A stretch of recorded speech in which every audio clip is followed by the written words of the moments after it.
ہے جوتا، کس کا ہے، کس کا ہے، کس کا ہے. وہ گلیوں میں آوازیں دیتا جا رہا ہے، اور کسی کا جوتا گر گیا ہے. پھر تھوڑا سا آگے جا کے نا اسے دوسرا پیر بھی مل گیا، پر اس نے مالک ڈھونڈنا بند کر دیا. اس نے کہا ٹھیک ہے اب ضرورت نہیں. جب تک وہ ایک تھا نا، دیانتداری عجیب ہے نا.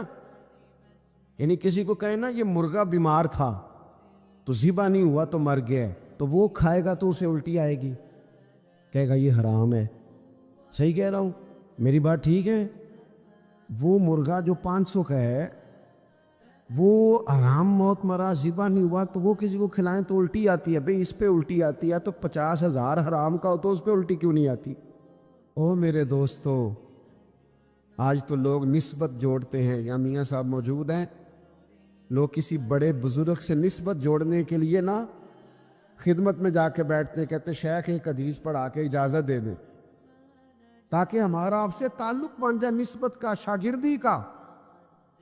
لوگ دعوے کرتے ہیں، کہتے ہیں میں نے فلاں بزرگ کی زیارت کی، فلاں بزرگ کی میں نے زیارت کی. آپ کو بہت سارے لوگ ملیں گے جو کہیں گے جناب میں 90 سال کا ہوں، میں نے فلاں شیخ کو دیکھا. آپ ان لوگوں پر رشک کرتے ہیں تو کبھی اس کی آنکھوں پر بھی رشک کرو جس نے آنکھیں بھر کے مدینے والے محبوب کو دیکھا، حضور کے پیچھے نماز پڑھی، نبی پاک کے ساتھ بیٹھ کر کھانا کھایا. اور وہ جو چند گھنٹوں کے صحابی ہیں نا، چند گھنٹوں کے یعنی کلمہ پڑھا، نماز کا موقع بھی نہیں ملا، حج کا موقع بھی نہیں ملا، زکوٰۃ کا موقع بھی نہیں ملا، کلمہ پڑھا، جہاد ہوا، شہید ہو گئے، اور شان یہ ملی کہ عمل تھوڑا کیا ہے اجر زیادہ پا گئے. کوئی 40 سال 50 سال عبادت کرنے والا بھی ان کے مقام کو پہنچ سکتا. ہاں ہم سے ایک غلطی ہوئی ہے، اس کا اعتراف بڑا ضروری ہے. اپنی کوتاہیوں کو ماننا چاہیے. ہم سے جو کمزوریاں ہوئی ہیں اس کا ہمیں اعتراف ہے. ہم نے لوگوں کو نہیں بتایا کہ حضرت خالد بن ولید کی شان کیا ہے. ان پر مستقل جمعوں کے خطبے نہیں رکھے گئے، الگ سے کانفرنسیں نہیں کی گئی. ہم نہیں بتا سکے لوگوں کو کہ حضرت زبیر بن عوام کی شان کے آدمی تھے. ہم نے نہیں لوگوں کے سامنے ذکر کیا کہ حضرت طلحہ بن عبید اللہ کی عظمت کیا ہے، کس پائے کا قرآن کا عالم ہے جناب سیدنا عبداللہ ابن مسعود. ہم نے نہیں بتایا آپ کو کہ کیا شان ہے جناب عمار ابن یاسر کی. ہم نہیں تذکرہ چھیڑ سکے لوگوں کے سامنے کہ حضرت سالم مولا کون ہے. لوگوں کو تو ڈھب سے نام نہیں آتے صحابہ کے. حضرت جابر ابن عبداللہ رضی اللہ تعالیٰ عنہ جن کا جگہ جگہ تذکرہ ہے، ہم نے مستقل ان پر جمعے نہیں پڑھائے. ہمیں اپنی کمزوریوں کا اعتراف ہے. جناب ابو عبیدہ بن جراح امین امت، نہیں اس طرف تذکرے ہو سکے، یہ کمزوری ہے. لیکن میرے بھائیوں، جن لوگوں کو زندگی میں ڈپریشن رہتا ہو نا، انزائٹی رہتی ہو، بڑی جلدی کسی بھی بات پہ ہاتھ پیر پھولتے ہوں، انہیں چاہیے کہ جناب خالد بن ولید کو پڑھے. انہیں چاہیے کہ حضرت سعد بن ابی وقاص کو پڑھے. جو سمجھتے ہو نا بڑا میری طبیعت پہ خوف طاری ہوتا ہے اور میرے بچے ڈرتے ہیں، سہم جاتے ہیں، انہیں چاہیے کہ اپنے بچوں کو مولا علی شیر خدا کی بات سنائیں. سناؤ اپنے بچوں کو قصے خیبر و خندق کے. کہانی سن کے حیدر کی دلوں سے ڈر نکلتے ہیں. کہانی سن کے حیدر کی دلوں سے رج کے مال کماؤ، جائز طریقے سے، کوئی منع نہیں. اپنے بچوں سے کہو بہترین بزنس مین بنے اور سارے پہلو دیکھیں کہ کس طرح تجارت مضبوط ہو سکتی ہے. اور تجارت آپ اکیلے نہیں کرتے. آپ کی فیکٹری میں 1500 لوگ کام کرتے ہیں، سب کا چولہا جلتا ہے آپ کے وسیلے سے. تجارتیں بند نہیں کریں، خوب تجارت کو فروغ دیں، لیکن ساتھ ساتھ نا حضرت عبد الرحمن ابن عوف کو بھی پڑھیں. ساتھ سیدنا عثمان غنی کی زندگی کا مطالعہ بھی کریں. ذرا دیکھو یہ تاجر ہی تو تھے. یہ کیسا شان والے تاجر ہیں جناب عثمان غنی کہ یہ آتے ہیں تو محبوب ذرا اپنے لباس مبارک کو اور درست کرتے ہیں۔ سیدہ عائشہ صدیقہ عرض کرتی ہیں حضور آئے تو جناب ابو بکر بھی ہیں، جناب عمر بھی ہیں، لیکن عثمان تو اچھا مزاج کے نرم ہے، طبیعت کے ٹھنڈے، اور آپ نے اس قدر اہتمام فرمایا۔ تو کریم فرمانے لگے جس سے فرشتے حیا کرتے ہیں میں اس کی حیا نہ کروں؟ اور خدا کے بندو جس کی فرشتے حیا کریں، جس کی حضور حیا کرے، پھر وہ کتنا بے حیا ہے جو حضرت عثمان کی حیا نہ کرے۔ تو سمجھو آپ حضرت عبد الرحمن ابن عوف کے پیچھے نبی کریم نے نماز پڑھی ہے، ایسا تاجر، اتنا بڑا آدمی کہ محبوب جن کے پیچھے نماز پڑھے کتنا کو پاکیزہ ہوگا ان کا سرمایہ۔ تو میرے دوستو ہر صحابی کے بارے میں آپ دیکھیے نا، جن کو شوق ہے زندگی میں ریسرچ کا، تحقیق کا، تو آئیں جناب ابو ہریرہ رضی اللہ تعالیٰ عنہ کو پڑھیں، حضرت معاذ ابن جبل کو پڑھیں جناب عبداللہ ابن عمر کو جو حج کے سب سے زیادہ مسائل جانتے ہیں، لوگ ان کی طرف رجوع کرتے ہیں، آئیں ان لوگوں کو دیکھیں، آپ کو ہر آدمی چمکتا ہوا ستارہ ملے۔ میں آپ کی خدمت میں عرض کروں، میں نے پہلے کہا ہے ہمیں اپنی غلطی کا اعتراف ہے، لیکن میں آپ سے عرض کروں گا کہ ابھی بھی غیر تحقیق کر لیتے ہیں، وہ مطالعہ کرتے ہیں صحابہ کی زندگیوں کا۔ چند ایک کتابیں میری نظر سے گزری جو مشرکین کی اور دیگر کفار کی لکھی ہوئی ہیں، لیکن وہ جگہ جگہ مثالیں لیتے ہیں خلفائے راشدین سے، وہ چیزوں کو سمجھتے ہیں۔ وہ کہتے ہیں دیکھو کس نے بہترین حکمرانی کی، دیکھو حضرت ابو بکر صدیق رضی اللہ تعالیٰ عنہ۔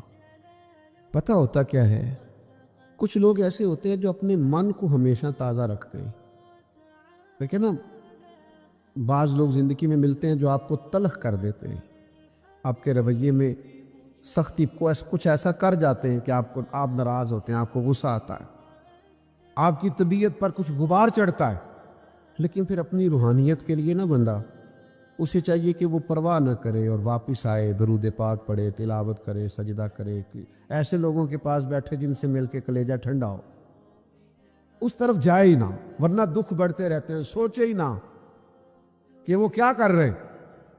میرے بھائی یاد رکھیے گا اور اس کو سمجھیے گا، حضرت صدیق اکبر رضی اللہ تعالیٰ عنہ کی زندگی کو آپ پڑھیں گے تو آپ کا مزاج تر و تازہ ہو جائے گا۔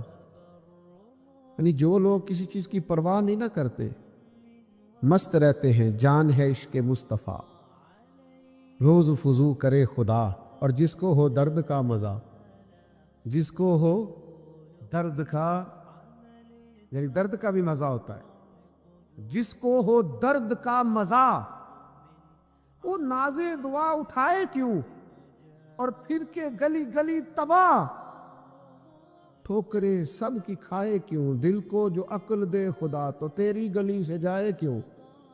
یعنی آپ دیکھیں کہ ایمرجنسی نافذ ہے ہجرت کی رات، لیکن جو بندے تازہ ہیں وہ تازہ ہیں، حالات بڑے خراب ہیں، کافی پیچھے لگے۔ حضرت صدیق اکبر کی طبیعت کی تازگی دیکھیے، اپنے بیٹے سے کہنے لگے کہ آپ نے سارا دن خیال کرنا ہے کفار کیا سازشیں کرتے ہیں، رات کو خبر دینی۔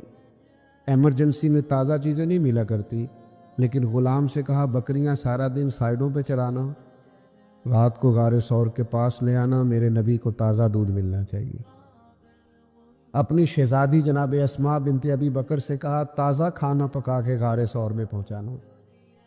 یعنی جس طرح کچھ لوگ پورے طور پر اپنی طبیعت کے لحاظ سے محو نہیں ہو جاتے کسی کام میں، ہمارے ہاں بھی لوگ شاگرد ہوتے ہیں پر کوئی نہیں ہوتے، مرید ہو کے بھی مرید، وہ مننا بھی کدا مننا ہے، کدے مان لیا تے کدے منیا ہی نہ، بس ہلکا پھلکا سا تعلق رکھا، آئے کبھی نہ آئے، کبھی گئے کبھی نہ گئے، لیکن وہ غلامی کا خاص رنگ، وہ کیفیت، اگر کچھ لوگ سارے کٹھن حالات میں بھی اپنی روح کو تازہ رکھنا چاہتے ہیں تو جناب صدیق اکبر کی زندگی کا مطالعہ کریں۔ اچھا مزے کی بات، خلافت بھی کرتے ہیں، لاکھوں مربع میل حکومت بھی چلانی ہے، اور سخت ترین فتنے ہیں، منکرین زکوٰۃ، منکرین ختم نبوت، ان کے خلاف جہاد بھی جاری ہے جناب صدیق اکبر کا، خارجی داخلی تمام رستوں پر پہرے دار بنے ہوئے ہیں، لیکن حضرت عمر رضی اللہ تعالیٰ عنہ فرماتے ہیں کہ ایک بوڑھی اماں نابینا تھیں، بے اولاد تھیں، تو میں نے چاہا کہ میں ان کے گھر میں کام نہ کرایا کروں، تو فرماتے میں نے معلومات کی تو پتہ چلا پہلے ہی کوئی شخص کر جاتا ہے۔ ظہر کے بعد بھی معلوم کیا کون ہے، کوئی نہ آیا، عصر کے بعد بھی کوئی نہیں، عشاء کے بعد بھی کوئی نہیں، مغرب میں بھی کوئی نہیں۔ کہتے میں تہجد کے وقت چھپ کے بیٹھا، وہی ہوا جس کا مجھے یقین تھا، جناب صدیق اکبر کا دروازہ کھلا، امیر المومنین گھر سے نکلے ہیں اور بوڑھی کے گھر میں گئے، جھاڑو دیے۔ ادھر دیکھو نوجوانوں، کرنے کو کام ہی نہیں ملتا ہمیں کوئی، ہم کیا خدمت کریں جی، ہم کیا کر، آپ سب کچھ کر سکتے ہیں، ضروری ہے کہ کروڑوں روپیہ جیب میں ہو تو خدمت خلق ہوتی ہے؟ آپ کسی عہدے پر ہی بیٹھے تو پھر ہی آپ کچھ کر سکتے ہیں؟ ایسا نہیں ہوتا۔ حضرت صدیق اکبر نے دیکھو دستور حیات اور دستور عمل دیا، بوڑھی کے گھر میں جھاڑو دے رہے ہیں، برتن دھو رہے ہیں، پانی بھر کے لا رہے ہیں، ساری ڈیوٹی کر رہے ہیں۔ جناب سیدنا عمر فرماتے ہیں جب اپنے گھر سے نکلے صدیق اکبر تو جوتے اتار کے نا بغل میں دبا لیے، سارا کام کاج کر کے باہر آئے تو میں سامنے کھڑا ہو گیا، گویا میں نے عرض کی پتہ نہیں آپ کس کستوری اور سندل کے بنے ہوئے ہیں، ساری باتیں ٹھیک ہیں پر یہ جوتے کیوں اتارے؟ تو فرمانے لگے یار جوتوں سے آواز پیدا ہوتی ہے، بوڑھی کی ڈیوٹی کرنی ہے، کو سارے محلے کو تو نہیں نہ بتانا، ڈیوٹی کرنی یعنی سارا دن ہی کام کرتے ہیں پر اپنی طبیعت کو تازہ رکھنا ہے، مگن رہنا ہے۔ ہم لوگ نا صحابہ سے سیکھتے نہیں، ورنہ ایک ایک سے سیکھتے جاؤ تو دیوانے ہوتے جاؤ، طبیعت حشاش بشاش ہوتی جائے، مزاج میں ٹھہراؤ آتا جائے۔ یہ بڑے ہی حسین لوگ تھے، میں کہتا ہوں جو کسی ایک کو بھی پڑھے گا دیوانہ ہو جائے گا، ان کے پیچھے چلے گا تو دیوانہ وار غلامی کرنے کو جی چاہے گا۔ بڑے میٹھے، بڑے رسیلے، بڑے سجیلے، بڑے عظیم لوگ، زندگیاں بڑی معنی خیز گزاری، بڑی۔ دیکھیے دو چار لوگوں نے حضور کی خدمت میں عرض کیا تھا ہم اپنا سارا مال ہی اللہ کے راستے میں دینا چاہتے ہیں۔ اسلام بڑا اعتدال پسند مذہب ہے۔ حضرت ابی بن کعب نے بھی کہا، حضرت ابو لبابہ نے بھی کہا، ایک موقع پہ حضرت سعد بن ابی وقاص نے بھی کہا، حضرت ثابت بن قیس نے بھی کہا حضور سارا مال دینا اللہ کے راستے۔ تو نبی کریم نے فرمایا نہیں بھائی چوتھا حصہ دو، ہم نہیں چاہتے تمہارے بچے بعد میں دوسروں کے آگے ہاتھ پھیلائیں، چوتھا حصہ دو اگر بڑا ضروری ہے تو، ورنہ اسلام نے سال کے بعد اضافی مال میں سے 2.5% زکوٰۃ ضروری قرار دی۔ کچھ لوگوں نے کہا سارا دینا ہے، حضور نے قبول نہیں فرمایا، لیکن قربان جائیں حضرت صدیق اکبر سارا ہی لے آئے، اور اس طرح کا لے آئے کہ بدن کے کپڑے بھی اتار کے پیش کر دیے۔ لیکن کمال ہے نا، محبوب نے قبول بھی فرمایا، اور یہ نہیں پوچھا کیا لے کے آئے ہو، یہ پوچھا گھر کیا چھوڑ کے آئے ہو۔ انداز تکلم ہی بدل گئے، گھر کیا چھوڑ کے آئے ہو؟ تو حضرت ابوبکر صدیق کی سنت کے پہلے صوفی بھی ہیں نا، جواب دیکھو کیسا صوفیانہ ہے۔ یہ نہیں کہ حضور سارے لے آیا ہوں، گھر کیا چھوڑ آئے ہو؟ یا رسول اللہ گھر میں اللہ چھوڑ آیا ہوں، اللہ کا رسول چھوڑ کے آیا ہوں، بھرا ہوا گھر ہے، ہم کو لاوارث لوگ ہیں، بھرا ہوا گھر ہے، کمال ہے، ہر چیز گھر میں موجود ہے، اللہ رسول کو چھوڑ کے آیا ہوں۔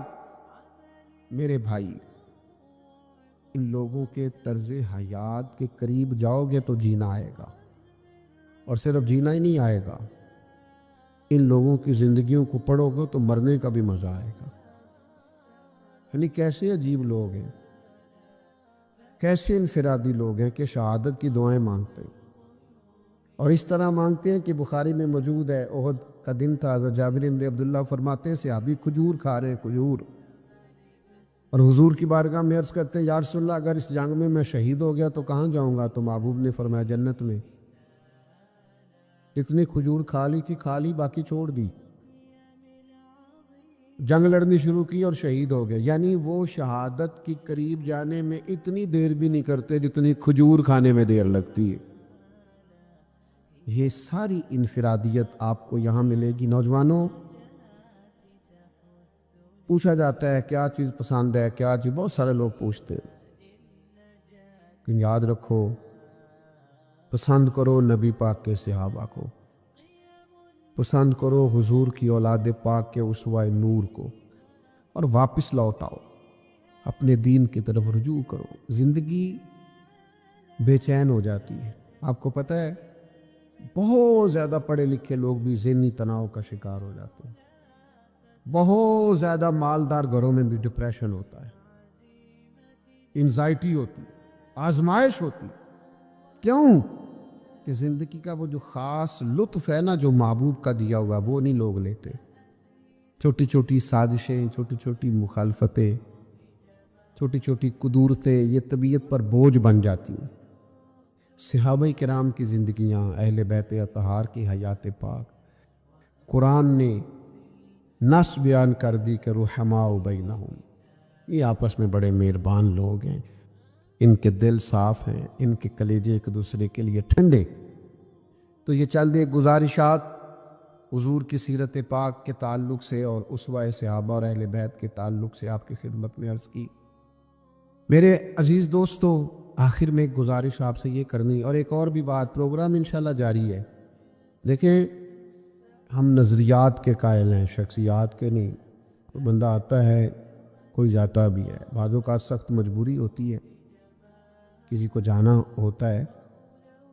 تو میری اپیل آپ سے یہ ہوگی کہ ایک دوست بھی نہ اٹھے۔ محفل بہت لمبی نہیں ہے، تھوڑا سا آپ کو مزید بیٹھنا ہے۔ میاں صاحب مستند عالم ہیں، اور ان پڑھ پیروں کا بڑا رواج ہے ہمارے ہاں، وہ پڑھا لکھا پیر بھی دیکھا کریں تاکہ کچھ سمجھ میں آئیں چیزیں۔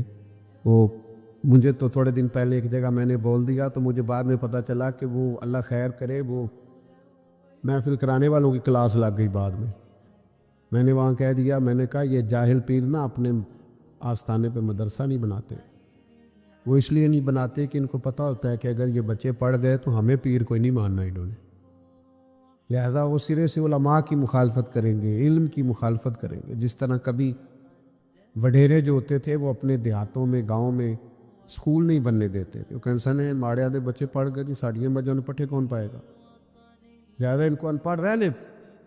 یہی حال آج اس میدان میں بھی ہو گیا ہے، اور کچھ لوگ ایسے ہیں جو پھر اس وجہ سے طریقت کی مخالفت کرتے ہیں۔ تو میں کہتا ہوں کالج میں، یونیورسٹی میں اگر کوئی ٹیچر خراب ہو جائے تو ٹیچر بدلا جاتا ہے کہ ادارہ بند کر دیا جاتا ہے۔ تو ایک دو چار لوگوں کی گڑبڑ ہو جانے سے اس کا مطلب یہ تھوڑی ہے کہ آپ اس شعبے کو بند کر دیں گے جس شعبے کی امامت کرتے داتا علی اجمیری جیسے لوگ نظر آتے ہیں، غوث اعظم جیلانی جیسے لوگ نظر آتے ہیں۔ تو اس لیے یہ اب تو ہمیں غصہ بھی نہیں لگتا ان باتوں کا۔ اگر کوئی شخص ایسی بات کرتا ہے تو ہم کہتے ہیں بھائی آپ بڑے سیانے لوگ ہیں، آپ کو روز بھی سیاستدانوں کی غلطیاں نظر آئیں تو آپ یہ نہیں کہتے کہ سیاست بند ہو جانی چاہیے، بالکل ملک سے ختم کر دو، کبھی نہیں آپ کہتے۔ لیکن ایک ادارے سے یا کسی ایک دینی طبقے سے کوئی ایسی چیز خدا نخواستہ نظر آ جائے تو کہتے ہیں شعبہ ہی بند ہونا چاہیے۔ تو یہ انداز درست نہیں ہے۔ بہرحال نبی پاک صلی اللہ تعالیٰ علیہ وسلم داعی اللہ ہیں، اللہ کی طرف دعوت دینے والے۔ نبی پاک صلی اللہ تعالیٰ علیہ وسلم نے ہمیں بتایا ہے کہ تمہارا رب ہے، تمہارا خالق ہے، تمہارا مالک ہے، تمہارا رازق ہے۔ حضور نے عقائد کی پاکیزگی اپنی امت کو عطا فرمائی ہے۔ دنیا میں جتنے بھی لوگ مضبوط ہوتے ہیں نا، توانا ہوتے ہیں، ذہنی طور پر طاقتور ہوتے ہیں اور دنیا میں بڑے بڑے کام کرتے ہیں، یہ وہ لوگ ہوتے ہیں جن کے عقیدے مضبوط ہوتے ہیں۔ بہت سارے لوگوں کے پاس اسباب بھی ہوتے ہیں، صحت بھی ہوتی ہے، گنجائش بھی ہوتی ہے، لیکن وہ لوگ نظریاتی طور پر کمزور ہوتے، فیصلے کی قوت ہی نہیں ہوتی۔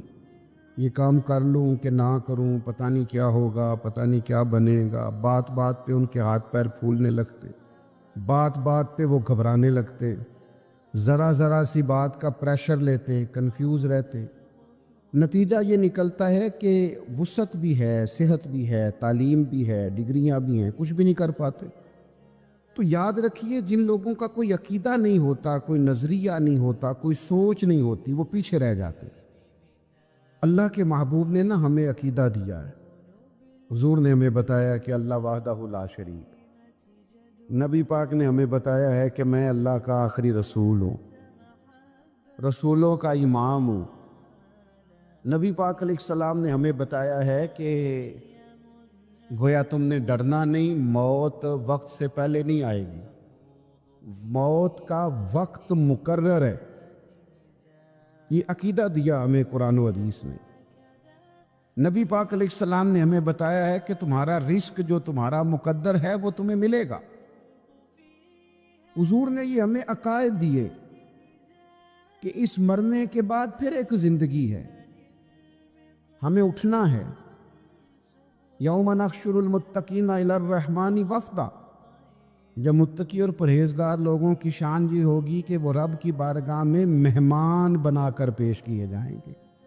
تمہیں قبروں سے اٹھنا ہے، نکلنا ہے، اس کے بعد ایک زندگی ہے، کچھ فیصلے وہاں ہونے، حتمی اور حقیقی اور اصلی فیصلے وہاں ہونے۔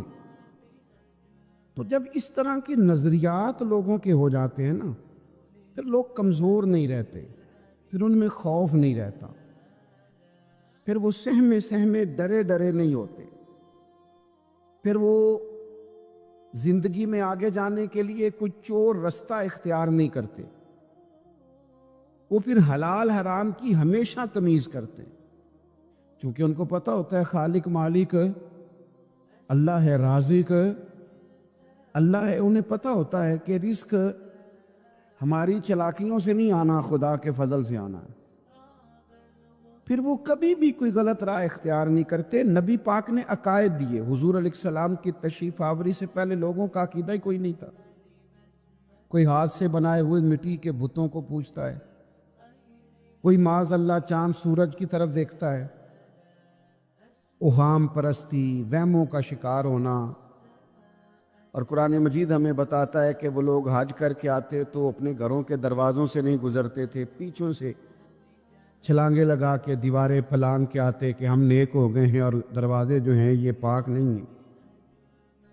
وہ قربانیاں کرتے تو ان کا خون بیت اللہ کی دیواروں سے ملتے معاذ اللہ، سارے کپڑے اتار کے کعبۃ اللہ کا طواف کرتے۔ ان کے اندر وہم تھے، اوہام پرستی تھی، طرح طرح کی چیزیں ان کے دلوں میں آ گئی تھی۔ نبی پاک تشریف لائے تو کریم رسول داعیہ الی اللہ ہیں، حضور نے ان کے نظریات کو مضبوط کر دیا، حضور نے انہیں پختگی عطا کر دی، طاقتور کر دیا ان کے ذہن کو۔ یہ حدیث آپ سب نے یاد رکھنی ہے، ذہن میں بٹھانی ہے۔ حضرت عبداللہ ابن عباس رضی اللہ تعالیٰ عنہ بیان فرماتے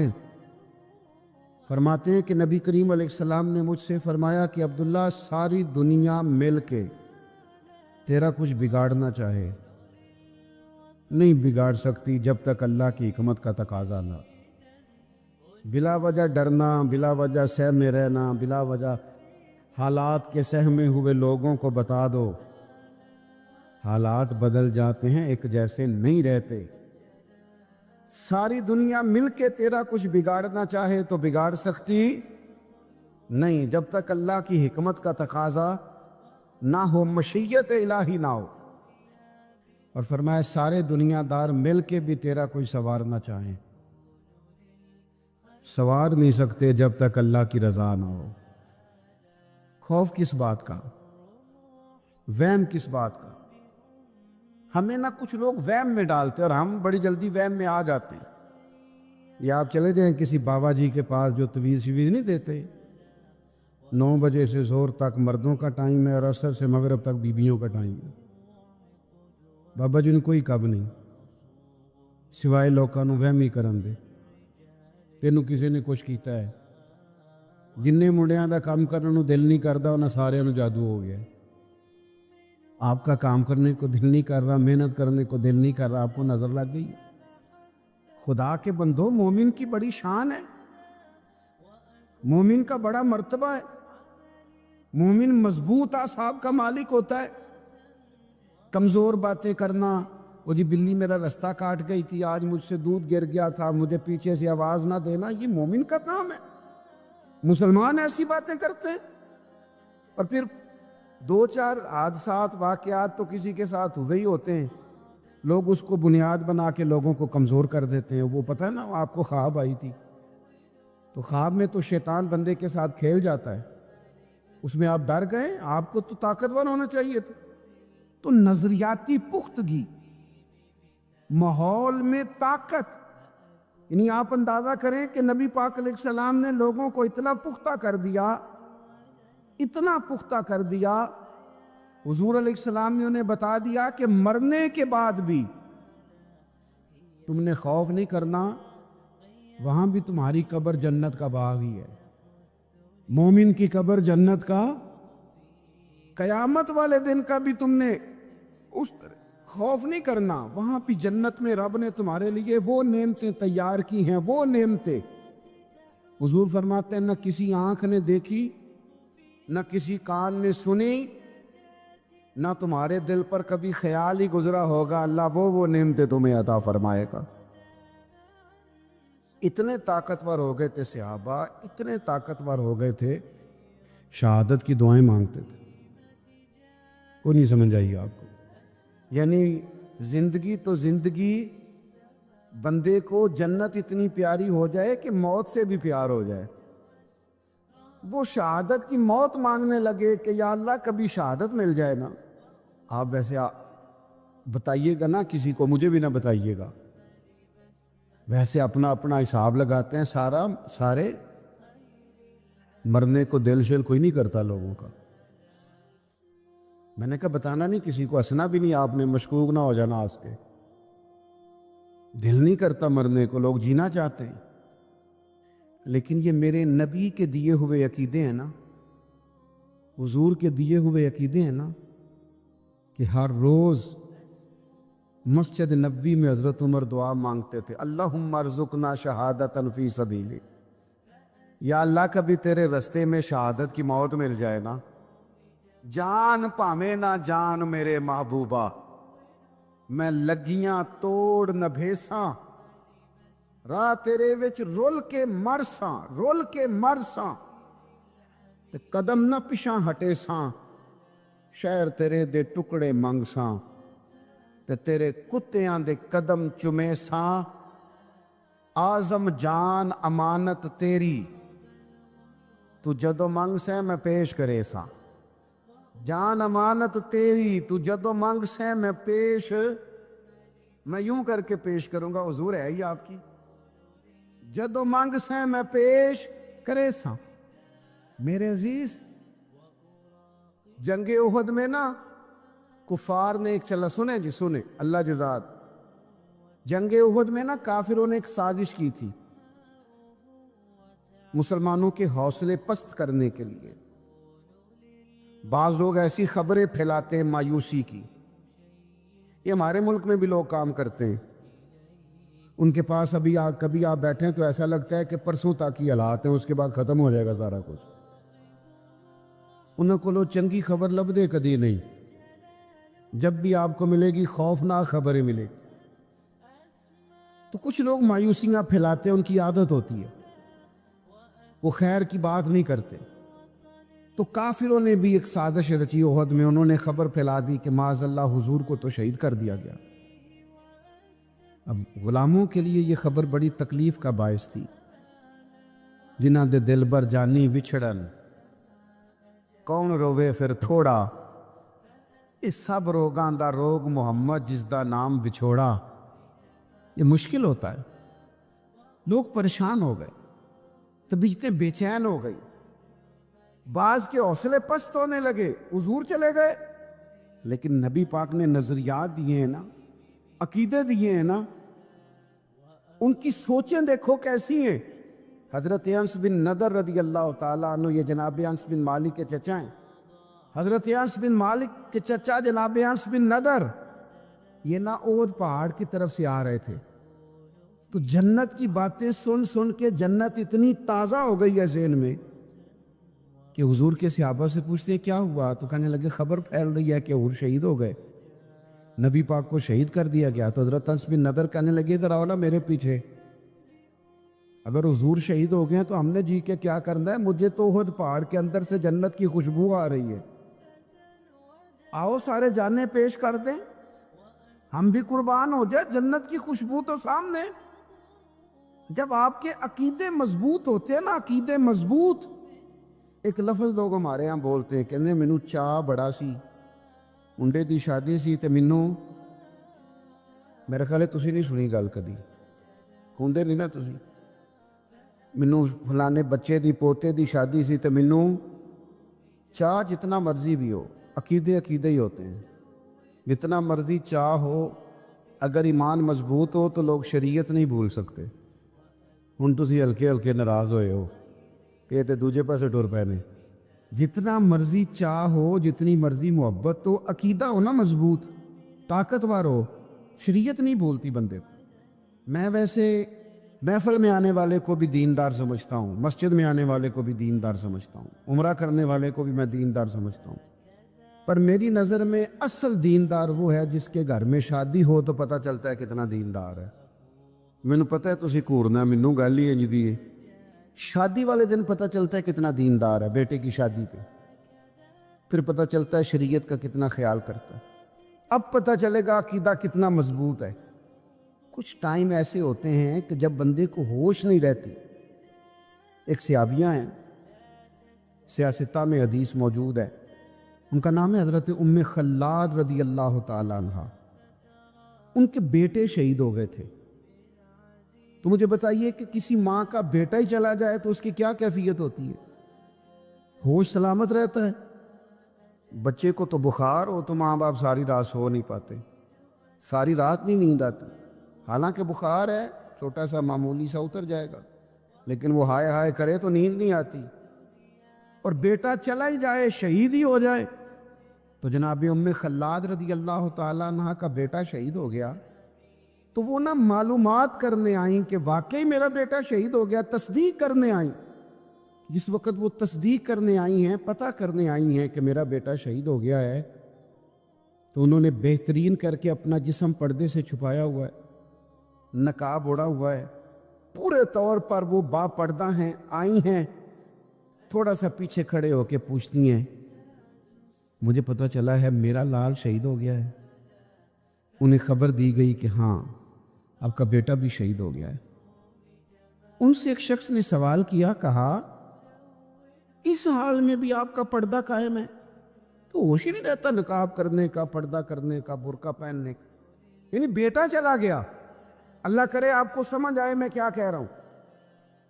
عقیدے ہوں مضبوط، نظریات ہوں تازہ، تو انسانوں کا مزاج اس طرح کا بن جاتا ہے۔ ان سے کہا جناب اس حال میں بھی آپ اتنی با پردہ ہیں؟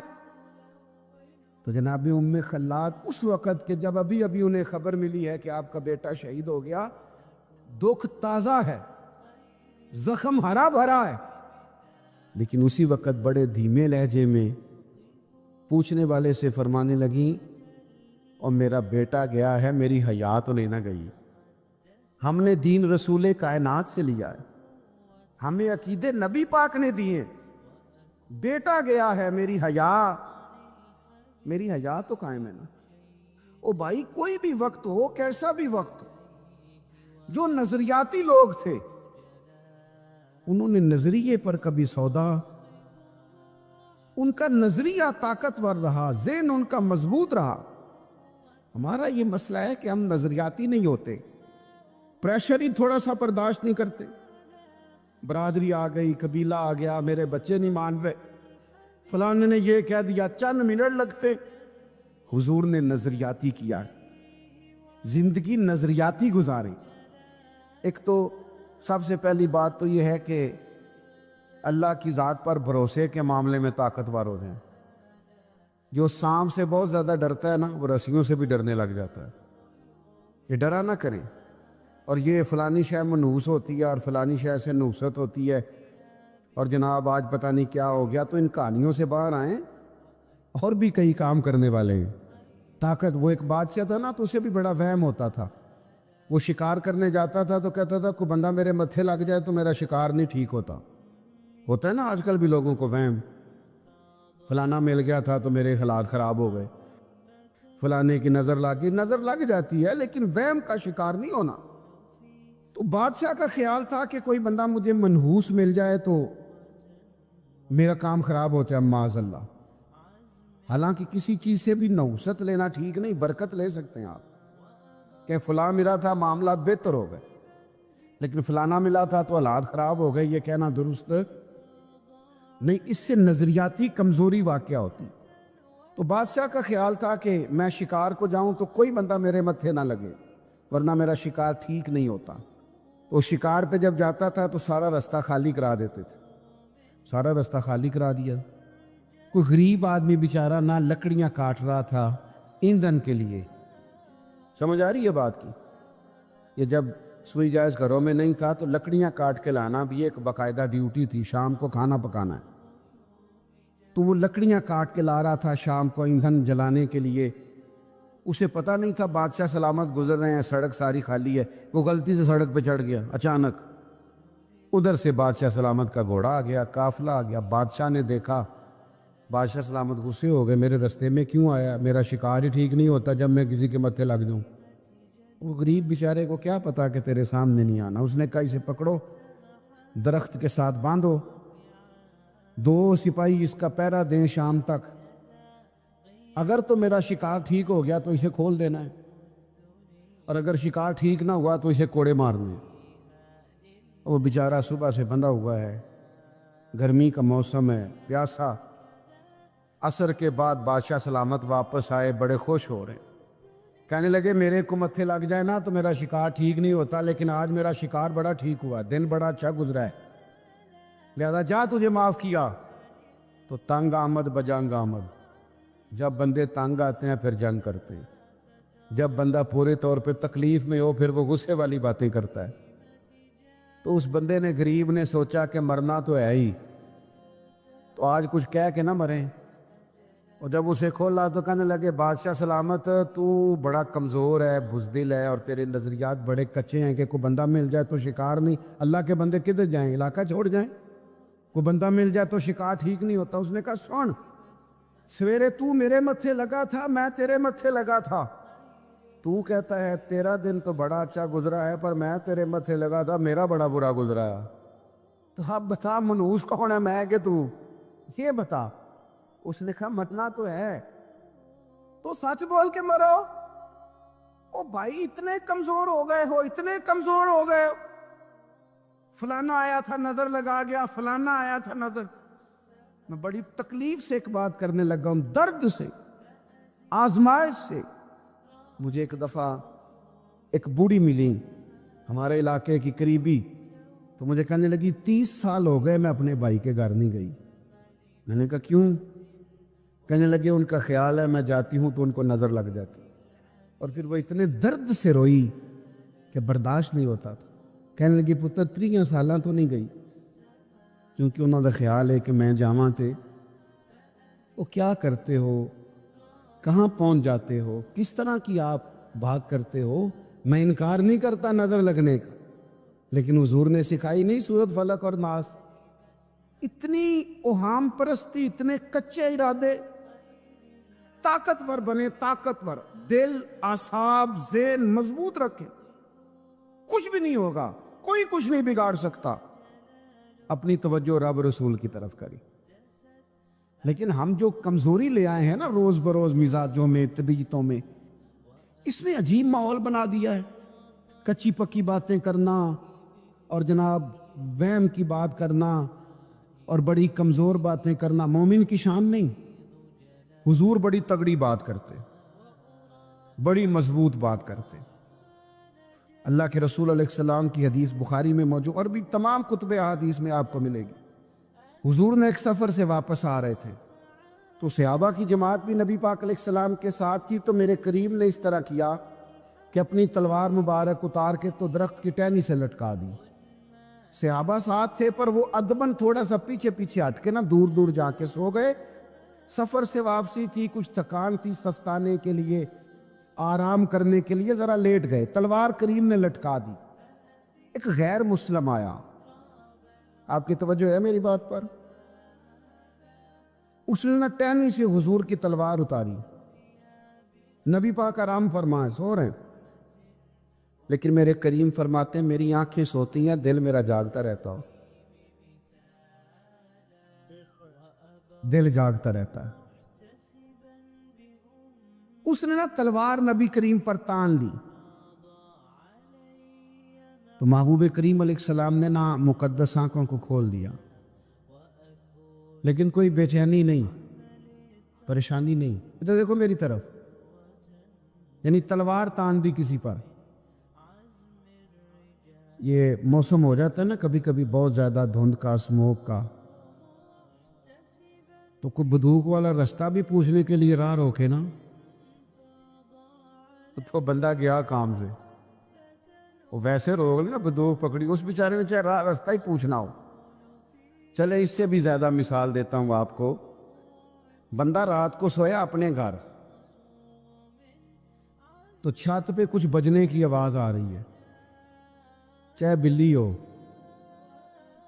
پر گل نہ کرے جے کسی نال سرانے تھلوں موبائل نہیں جے نکلتا لوکاں کو، اتنا ڈر جاتے ہیں، چاہے بلی ہو چھت پہ، لیکن وہ کوئی چیز بج رہی ہے، خوف۔ یہ خوف مومن کی شان نہیں، میری بات کو سمجھے، کیونکہ جو رات قبر کے اندر ہے وہ باہر آ سکتی، تو ڈر ڈر کے پہلے مر جانے کا کیا مطلب ہے؟ فکری توانائی مومن کی شان ہے۔ اس نے تلوار تان دی نبی کریم علیہ السلام پر، حضور نے آنکھیں کھول دی، کہنے لگا آپ کو کون بچائے گا مجھ سے؟ تو قربان جائے۔ یہ نظریاتی پختگی جو نبی پاک نے اپنی امت کو دی، حضور فرمانے لگے مجھے میرا اللہ بچائے گا۔ یہ طاقت ہے، اللہ کے نام میں بڑی طاقت ہے۔ اللہ کے نام میں حضرت ابو الحسن خرقانی بیان کر رہے تھے تو ابو علی سینا سائنسدان بیٹھا تھا، تو فقیر بیان کرتے کرتے مریدوں سے کہنے لگے اللہ اللہ کیا کرو، دل نرم ہوتا ہے۔ تو وہ چونکہ بڑا دانش مند تھا، ابو علی سینا کہنے لگا مولوی جو مرضی کہہ دیتے ہیں، بھئی اللہ کی ذات میں تو تاثیر ہوئی، نام خدا میں معاذ اللہ کیا تاثیر ہوئی، اس کے بقول۔ بات سمجھ رہے ہیں؟ ایک ہے اللہ کی ذات، اللہ تو دل نرم کرتا ہے، ایک ہے یہاں اللہ کا نام لکھ دیا جائے، یہ نام خدا ہے۔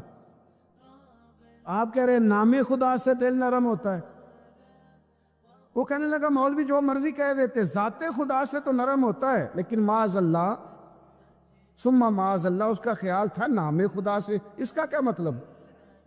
تو جب اس نے یہ کہا تو حضرت ابو الحسن خرقانی ساری باتیں چھوڑ کے اس کی طرف توجہ کی، کہنے لگے ابو علی سینا تو بھی گدھا ہی ہے، اتنے بڑے آدمی کو اتنی بڑی محفل میں گدھا کہہ دیا، اس کا تو رنگ بدل گیا، آنکھوں میں خون اتر آیا، اس کی طبیعت بگڑ گئی، وہ تو جناب لال پیلا ہو گیا، 1-1.5 منٹ میں حالت خراب ہو گئی۔ تو حضرت ابو علی سینا حضرت ابو الحسن خرقانی فرمانے لگے ابو علی سینا گدھے کے نام میں اتنی تاثیر ہے، تیرا رنگ بدل گیا تو اللہ کے نام میں کتنی تاثیر ہو؟ میں نے کوئی گدھا کھڑا تو نہیں نہ کیا لا کے، گدھے کا نام لیا ہے، تیری حالت غیر ہو گئی ہے، تو بتا رب کریم کے نام میں کتنا اثر ہو۔ تو یہ شان ہے اللہ کے نام کی، بلا مثال و بلا تشبیہ۔ اس نے نبی کریم سے کہا آپ کو کون بچائے گا؟ حضور فرمانے لگے مجھے میرا، بولیے مجھے میرا، یہ کہنا سیکھ لو، یہ بڑا مزیدار ہے، کوئی ظالم کوئی پریشان نہیں کرے گا، مجھے میرا اللہ بچائے گا۔ یہ بڑی طاقت ہے اس جملے میں۔ جب محبوب کریم علیہ السلام نے فرمایا نا مجھے میرا اللہ بچائے گا، تو وہ کانپنے لگ گیا، اس کے ہاتھ سے تلوار گر گئی، حضور نے اٹھا لی، نبی کریم فرمانے لگے دیکھ پھر مجھے اللہ نے بچا لیا ہے، اب تو بتا تجھے کون بچائے گا؟ تو فوراً بولا، کہنے لگا سنا ہے آپ معاف بڑا کرتے ہیں، اسیر دشمن کی چاہ میں بھی، وہ مخالفوں کی نگاہ میں بھی امی ہے، صادق ہے، معتبر ہے، میرا پیغمبر عظیم تر ہے، سنا ہے آپ معاف بڑا کرتے ہیں۔ تو حضور فرمانے لگے اگر تو نے سنا ہے تو جا، میں نے معاف کیا، ختم ہو گئی بات۔ تو نظریاتی پختگی ذہنوں کو مضبوط کرے، یہ جو کچی پکی باتیں ہیں نا، ان سے نکل آئیں. اور بالخصوص نوجوانوں سے کہوں گا، ساری زندگی فیصلہ ہی نہیں کیا ہم نے کرنا کیا ہے، کس راستے جانا ہے. جس نے 2 باتیں بتائی اس کے پیچھے لگ جاتے ہو. او خدا کے بندو، طاقتور بنو. تم سے ایک خاندان نہیں سنبھالا جا رہا، تمہیں تو پورے کے پورے قبیلے سنبھالنے چاہیے. تمہیں تو بستیوں کی بستیوں کو لیڈ کرنا چاہیے. تم ابھی تک فیصلہ ہی نہیں کر پائے میں نے کس راستے جانا ہے. اور سارا وقت سوئے رہنا، اور سارا وقت موبائل استعمال کرنا، اور سارا وقت جناب کپڑے پسند کرنے میں گزار دینا، اور 4 گھنٹے آئینے کے سامنے کھڑے رہنا. اس سے کچھ حاصل نہیں ہوگا.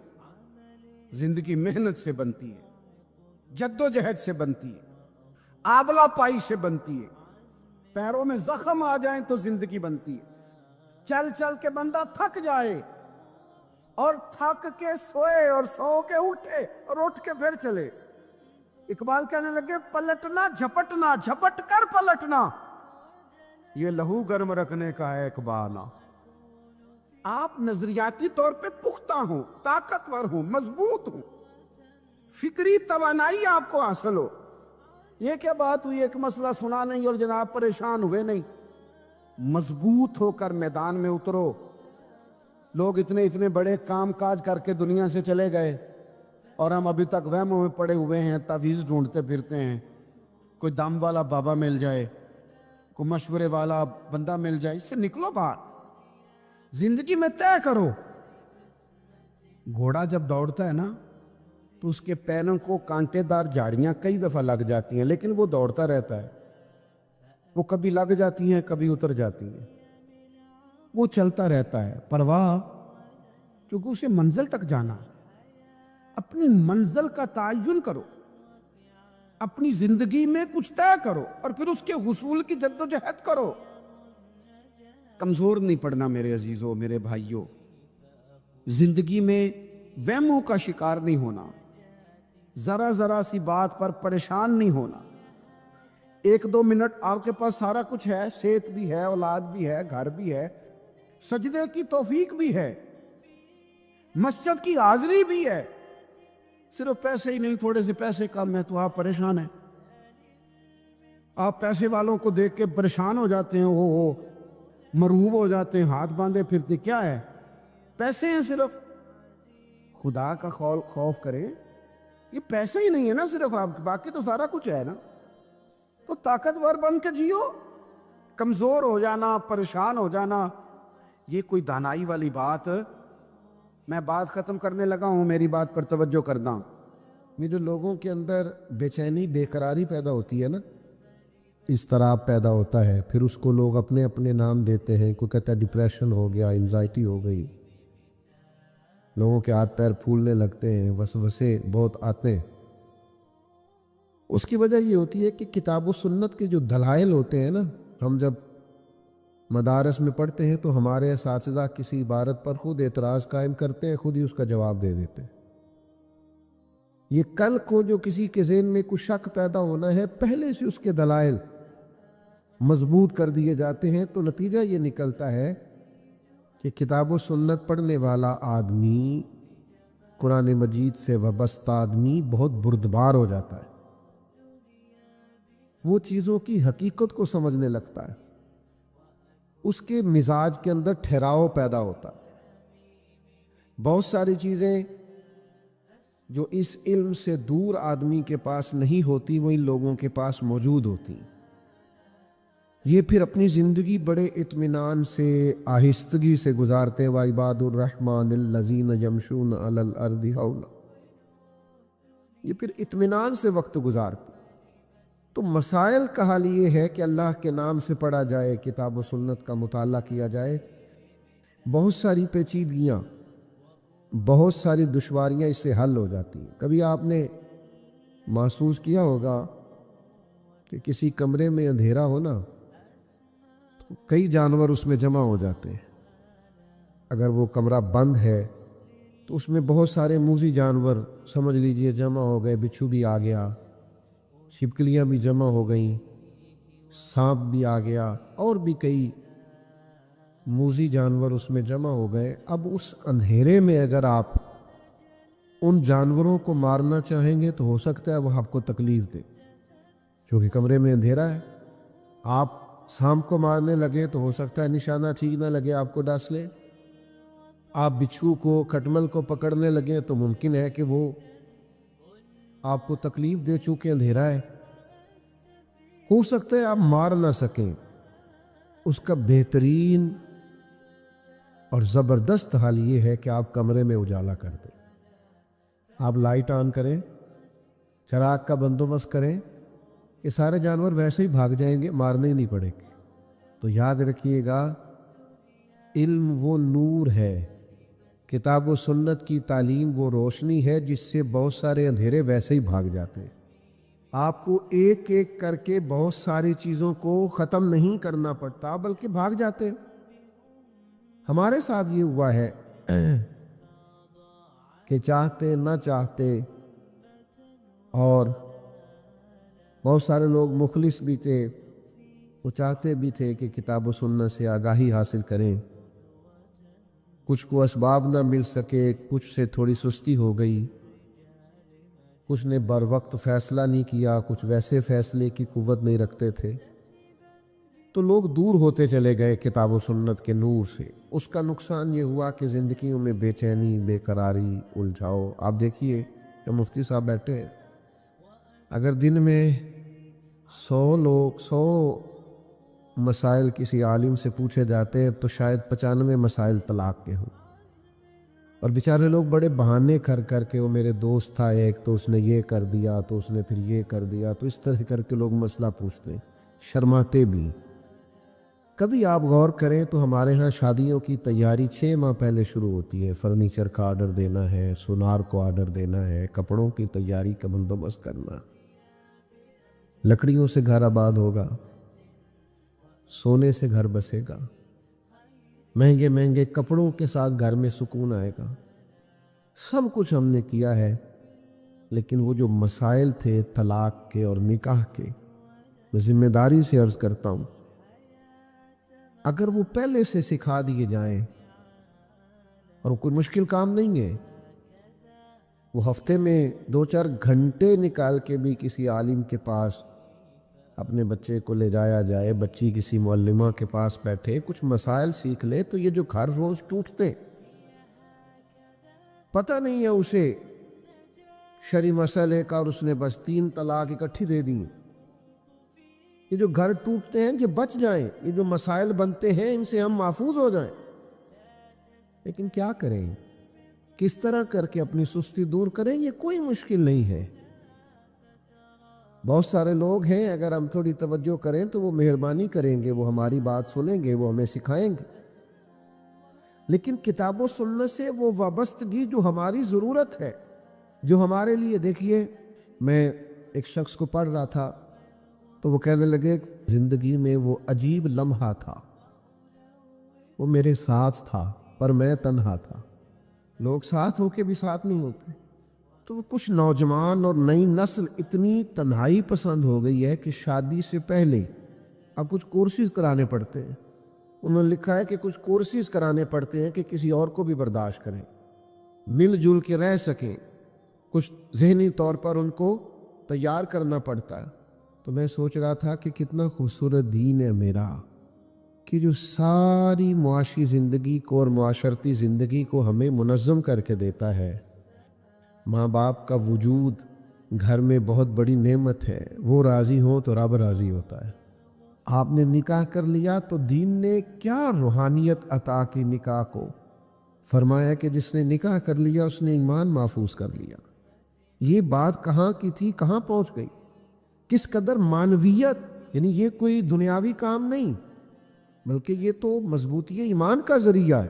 تو میرے عزیز، جب آپ کتاب و سنت کو پڑھیں گے تو آپ کو کہیں بھی کسی مقام پر بھی کمزوری نظر نہیں آئے گی. دیکھیے کچھ لوگوں کا خیال ہوتا ہے کہ میں تجارت کرتا ہوں، کاروبار کرتا ہوں، بزنس مین ہوں تو میں دنیا دار ہوں، اور وہ بعض اوقات اظہار بھی کرتے ہیں کہ حضرت ہم تو دنیا دار سے لوگ ہیں، سارا دن کاروبار کرتے ہیں. تو میں کہتا ہوں کہ اگر آپ دین کے ساتھ وابستہ ہونا تو آپ کو پتہ چلے کہ صوفیاء کے ہاں، سالکین طریقت کے ہاں بہت بڑا مقام ہے کہ وہ نبی کریم علیہ السلام کی بارگاہ تک پہنچے، حضور کے قدمین شریفین تک، بلکہ نالین مبارک تک کی رسائی حاصل کریں۔ یہ بہت بڑا معراج کا درجہ ہے کہ محبوب کریم کے مقدس قدموں تک انہیں رسائی حاصل ہو گئی۔ لیکن میرے بھائیوں غور تو کیجیے، یعنی درود پاک پڑھا جاتا ہے، وظائف پڑھے جاتے ہیں، باوضو رہا جاتا ہے، کچھ مخصوص قسم کے اوراد و وظائف پر توجہ دلاتے ہیں ہمارے مشائخ تاکہ یہ قرب انہیں نصیب ہو۔ لیکن اللہ کے حبیب علیہ السلام نے فرمایا جو سچ بول کے تجارت کرے گا نا، قیامت کے دن اللہ اسے نبیوں کے ساتھ جگہ عطا فرمائے گا۔ یعنی یہ کاروبار کرتے کرتے کہاں پہنچ گیا ہے، تجارت کرتے کرتے اسے کیا مقام مل گیا ہے۔ شرط یہ ہے یہ دین کے ساتھ وابستگی اختیار کرے، قرآن و سنت کا طالب علم بنے۔ اور مجھ سے ناراض نہ ہوئیے گا، کچھ بہانہ یہ بھی کرتے ہیں لوگ کہ میری عمر اب بڑی ہو گئی ہے، مجھ سے سیکھا نہیں جاتا ہے۔ ویسے یہ بھی بہانہ ہے۔ یہ کچھ سال ہی ہوئے ہیں زیادہ کمپیوٹر کو عام ہوئے، تو کسی سرکاری ملازم نے بھی استعفیٰ نہیں دیا کہ مجھ سے نہیں سیکھا جاتا کمپیوٹر، لہٰذا میں نوکری چھوڑ رہا ہوں، اب اس عمر میں کمپیوٹر سیکھوں، مجھے 35 سال ہو گئے جاب کرتے ہوئے۔ کسی نے بھی انکار ہے اور بھائی 50,000 کی نوکری بچانے کے لیے اگر کمپیوٹر سیکھا جا سکتا ہے تو قبر اشر بچانے کے لیے قرآن و سنت بھی سیکھا جا سکتا ہے۔ ہم اپنی چھوٹی سی جاب بچانے کے لیے کیا کچھ سیکھ رہے ہیں، کیا کر رہے ہیں، کیا کیا کورسز کس عمر میں لوگ کرتے ہیں۔ تھوڑی وابستگی اختیار کریں، باتیں زیادہ نہیں کرنی، بس سمیٹنے لگاؤں۔ یہ جو بچے حفظ کرتے ہیں نا یا مدارس دینیہ میں پڑھتے ہیں، ان کے بھی دل اتنے نازک ہوتے ہیں جتنے کہ باقی بچوں کے، یہ بھی اتنے ہی پیارے اور محبت والے ہوتے ہیں جتنے کہ باقی بچے۔ جس طرح سے باقی بچوں کو بہت ساری جگہوں پہ حوصلہ افزائی کی ضرورت ہوتی ہے نا، باپ نے وعدے کیے ہوئے ہوتے ہیں، بیٹا تو یہ امتحان پاس کرے گا تو یہ والا تحفہ ملے گا، تو یہ کرے گا تو یہ والا اعزاز ملے گا۔ ان بچوں کو بھی حوصلہ افزائی ہونی چاہیے، اور بہت سارے لوگوں کو چاہیے کہ بہت سارے خوبصورت طریقوں سے ان بچوں کو شاباشی دیں، ان کے ساتھ رویہ محبت والا رکھیں، اور اس طرح سے ان کو اعزاز دیں کہ جو باقی خاندان کے یا احباب کے یا جاننے والوں کے بچے ہوں ان کا بھی جی چاہے، ان بچوں کے اندر بھی شوق پیدا ہو۔ وہ ہم اپنے استادوں سے سنا کرتے تھے کہ حضرت فخر جہاں دہلوی کی دعوت کی نا بادشاہ نے، بس میں بات ختم کرنے لگا ہوں، مجھے بات یاد آ گئی۔ اس نے کہا میرے گھر آئیے، تو حضرت فرمانے لگے آ تو جاؤں گا لیکن میری شرط ہے، تیرے 3 بیٹے اور چوتھا تو مجھے پالکی میں اٹھا کے لے جاؤ۔ جی یعنی دیکھیں نا پروٹوکول مانگا ہے نا حضرت نے، کہا 3 تیرے بیٹے، چوتھا تو، پالکی میں آؤ، اٹھا کے لے جاؤ، چلا جاتا ہوں۔ تو اب بادشاہ چونکہ کہہ بیٹھا تھا کہ آپ آئیں تو تیار ہو گیا۔ تو ایک شہر کے کونے میں حضرت کا گھر تھا، دوسرے میں بادشاہ کا۔ اب سارے لوگوں نے دیکھا کہ بادشاہ ایک عالم کو کندھوں پہ سوار کیے ہوئے۔ حضرت چلے گئے اور جب واپسی ہوئی نا گھر سے تو اکیلے ہی آ گئے۔ تو بادشاہ کہنے لگا بادشاہ آدمی ہو نا، آتی دفعہ کہا تھا کندھوں پہ سوار ہو کے جانا ہے، اور جا رہے ہو تو یہ فقیری ہے کہ اکیلے ہی چل دیے۔ کچھ عرصے کے بعد شیخ دوبارہ ملے اور فرمانے لگے بادشاہ مجھے معاف کرنا، میرے اندر کسی کونے میں بھی کوئی تکبر نہیں تھا، اور میں نہیں پسند کرتا تھا کہ میں تیرے اور تیرے بچوں کے کندھوں پہ سوار ہو کے جاؤں، لیکن صرف تو مجھے بازار سے لے گیا ہے نا اٹھا کے۔ سینکڑوں لوگوں نے اپنے بچے مدارس میں داخل کرا دیے۔ اگر عالم کی یہ شان ہے کہ وہ اس طرح نوازا جاتا ہے تو پھر ہمیں بھی اپنے بچوں کو دین پڑھانا ہے۔ تو تیرے اس ایک عمل کی وجہ سے کتنے لوگوں کا رجوع ہوا ہے کتاب و سنت کی طرف، میں چاہتا نہیں تھا، لیکن یہ کہ اس وجہ سے، اس حکمت کی بنیاد پر میں نے تجھ سے یہ مطالبہ کیا۔ تو بادشاہ حضرت کو دعائیں دینے لگا۔ تو تھوڑا سا نا اس اعزاز کو بھی سمجھنا چاہیے گا۔ اچھا ہمارے لوگ نا پوچھتے ہی رہتے ہیں کہ بچہ اب حافظ، آپ ناراض نہیں ہوں گے؟ چلے خو کرے ہم سے تھوڑا سا گلہ بھی کر لے، بیٹا آپ نے ماشاءاللہ حفظ کر لیا تو آگے کیا کرنا ہے؟ تو درس نصابی کر لیا تو آگے کیا کرنا ہے؟ وہ میرے بھائی جن سب نے ایم ایس سی کی ہوئی ہے وہ آگے کیا کر رہے ہیں؟ آپ یہ ضرور پوچھئے کہ آگے آپ نے شعبہ کیا اختیار کرنا ہے، لیکن اس لہجے میں بات کرنا کہ شاید اس کے لیے آنے والے وقت میں بڑی مشکلات ہیں اور یہ کسی جگہ فٹ نہیں ہو سکے گا، تو بھئی ایسا نہیں ہے۔ اللہ توفیق دیتا ہے، حفظ کرنے والے کا تو ویسے سینہ کشادہ ہو جاتا ہے، پھر وہ جس شعبے میں بھی جاتا ہے اللہ فضل ہی فرماتا ہے۔ لیکن اس انداز میں پوچھنا کہ وہ محسوس کرے کہ شاید میرے لیے آگے کو رستے بند ہیں، اس سے تھوڑی سی حوصلہ شکنی ہوتی ہے۔ اس انداز میں ضرور پوچھے کہ آپ آگے کون سا شعبہ اختیار کرنے جا رہے ہیں، اور اگر یہ آپ پوچھیں کہ بیٹا حفظ کر لیا ہے، بڑی اچھی بات ہے، درس نظامی بھی کرنا، تو پھر تو کیا ہی بات ہے، پھر تو آپ نے بڑا عمدہ اور بہترین مشورہ دیا۔ تو میری دعا یہ ہے کہ اللہ تعالیٰ اس بچے کو اور برکات عطا فرمائے، جو یاد کیا ہے اسے یاد رکھنے کی توفیق عطا فرمائے، اور مزید اللہ تعالیٰ انشراح صدر نصیب کرے۔ آخر دعوانا الحمدللہ رب العالمین۔